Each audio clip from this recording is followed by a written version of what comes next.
It's my honor to introduce Lily Zhang, whose adjectives are they, them. Welcome, Lily. Hey, it's great to be here today. Thank you so much for inviting me. So good to have you. Lily is a prolific writer. Their most recent book is DEI Deconstructed, as I mentioned, and they are a highly engaged organizational consultant.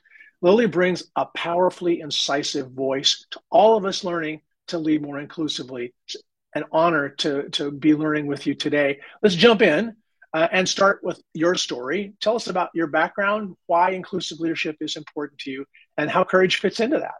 Absolutely. My name is Lily Zhang. I use they, them. I am a diversity, equity, and inclusion strategist, author, and speaker. I write a lot on LinkedIn. I suppose I could be called prolific, and spend a lot of my time thinking and working to help leaders, people with power, people with influence, to make the right decisions, to design effective organizations, and to move diversity, equity, and inclusion from just something we talk about to not just something we do, but something we achieve, to measurable, concrete outcomes that we can point to and say, we did that, we succeeded, and we know that we succeeded because here's how we can measure it. Here's what we've achieved. And all of my work as a consultant and a strategist focuses on those outcomes, how we can take individuals and, more importantly, their organizations from their often inequitable, exclusive, homogenous point A to a far more equitable, inclusive, and diverse point B. And of course, the devil's in the details. It's a lot of work to do that kind of organizational change. So I spend a lot of time doing that.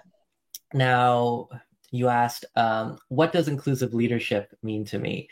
I was actually thinking about this as I was listening to the intro of this show and your definition of courage.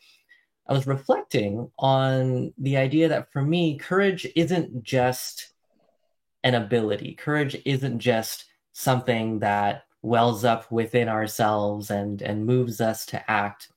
For me, when I encourage the leaders that I work with to be inclusive and to act with courage, that doesn't just come from a place of bravery, but rather from a place of efficacy. I find that when people don't know what it is they need to do, or they're not sure what action they need to take, they might feel brave, but they won't act.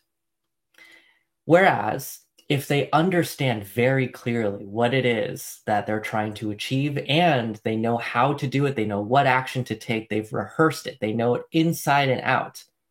And so that act of bravery is something that just comes to them. Then I find that they take action. And so for me, inclusive leadership is not just bravery, but the efficacy to know how and when and why to take action to create diverse, equitable, and inclusive organizations, environments, contexts, you name it.